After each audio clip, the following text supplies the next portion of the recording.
Vous avez dit Claude II, ce n'est sûrement pas la réincarnation de Claude II le Gothique, l'ancien empereur romain, mais plutôt une nouvelle IA qui compte bien surpasser ChatGPT. Soyez le bienvenu. Dans cette vidéo, nous allons plonger ensemble dans l'univers de Claude II et explorer ses fonctionnalités époustouflantes, ses performances inégalées et ses capacités prometteuses dignes d'un sérieux concurrent de ChatGPT et GPT-4. Claude II peut travailler avec de longs documents jusqu'à 75 000 mots, dépassant de loin la limite de tokens de ChatGPT. Claude version 2 d'Anthropics se dit capable d'établir des dialogues sincères, nuancés, dignes de confiance et inoffensifs, conformes aux valeurs humaines et aux droits de l'homme. Mais tout d'abord, il faudra préciser que Claude II n'est disponible pour le moment qu'aux États-Unis et au Royaume-Uni. Pour y accéder depuis d'autres endroits, il est possible d'utiliser un VPN, et ce juste pendant l'inscription, comme on va le voir. Tous les liens sont disponibles dans la description de cette vidéo. Avant de continuer, n'oubliez pas de vous abonner à cette chaîne afin que vous soyez au rendez-vous à chaque nouvelle publication.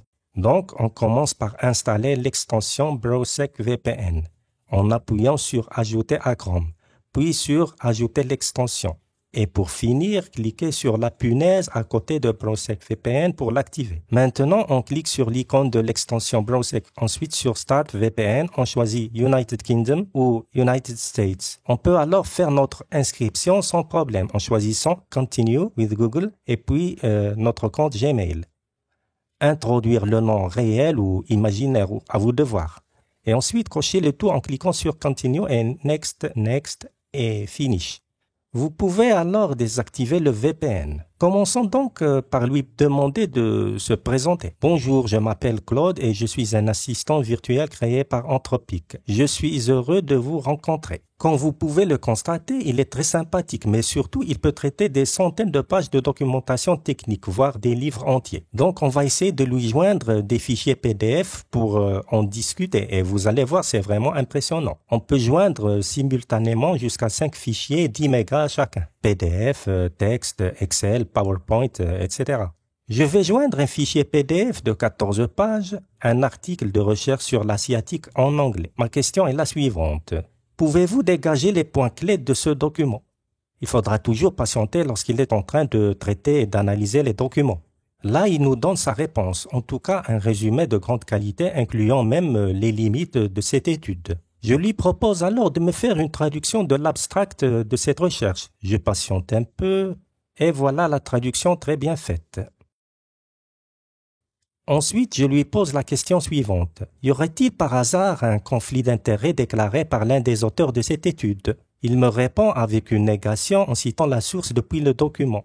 Et si on changeait un peu de domaine vers un genre plutôt littéraire avec un roman de 90 pages qui n'est autre que le célèbre roman de Paulo Coelho, L'Alchimiste? On pourrait se demander, et à juste titre d'ailleurs, oui, pour un roman aussi célèbre, Claude pourrait forcément avoir une idée sur cette œuvre. Lui qui est entraîné sur des données jusqu'au début de cette année 2023. Mais après avoir testé avec plusieurs documents, e-books, cours, etc., je peux affirmer qu'il traite ces documents de la même façon. Du moins sans tricher, hormis quelques hallucinations. Dans le domaine de langage LLM, une hallucination est une réponse manifestement fausse qui est présentée comme un fait certain. Donc je lui demande « Dégagez les points essentiels de ce document ». Et Claude me donne le résumé sous forme de points comme je lui ai demandé de faire. Je lui fais une autre demande. Pouvez-vous faire une critique objective et détaillée de cette œuvre? Et sa réponse est vraiment hallucinante. Enfin, pas LLM parlant, mais plutôt humainement parlant. Vous voyez ce que je veux dire? Il expose les points forts et les points faibles de cette œuvre avec en prime une conclusion bien ficelée. Je tiens à préciser que vous pouvez copier n'importe quel texte depuis une page web, par exemple, et le coller ici chez Claude, qui va automatiquement incruster ce texte dans un fichier texte nommé paste.txt. Et vous pouvez alors poser vos questions comme c'est le cas dans cette démonstration.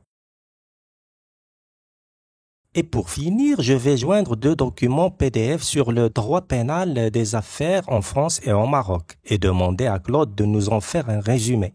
On patiente un peu le temps qu'il analyse les 2 documents et il finit par nous donner sa réponse sous forme de points clés pour le droit pénal français et marocain. Je lui donne une autre question. Concernant l'abus de biens sociaux, quelles sont les peines encourues dans les 2 pays selon ces 2 documents? Sa réponse est plutôt convaincante, sauf pour le montant de l'amende de 500 000 € dans le cas français. Je lui propose donc de réévaluer sa réponse. Et Claude tout gentiment me répond « Vous avez raison, j'ai fait une erreur. L'amende est de 375 000 € au lieu de 500 000 €. Je vous remercie de m'avoir fait remarquer cette erreur. Cela me permettra d'être plus vigilant à l'avenir dans la vérification des informations. N'hésitez pas à me corriger à nouveau si nécessaire, cela m'aide à améliorer mes connaissances. » Et enfin, je lui propose de me dresser un tableau comparatif présentant les peines encourues dans les deux pays, ce qu'il finit par faire mais sans tableau. Je lui réponds « Relax Claude, votre tableau est mal fait. Prenez tout votre temps, refaites-le s'il vous plaît. » Et cette fois encore, Claude a rectifié son erreur et toujours avec plein de politesse et de courtoisie. Mais n'oublions pas, ça n'est que la version bêta. Il va s'améliorer de jour en jour, ce qui fait de lui un sérieux concurrent de ChatGPT et GPT-4. J'espère qu'on aura l'occasion d'explorer ensemble plus en détail les fabuleuses prouesses de Claude dans les prochaines vidéos. D'ici là, prenez soin de vous et à la prochaine. Faites partie de notre aventure en vous abonnant à notre chaîne. Nous serons ravis de vous y retrouver.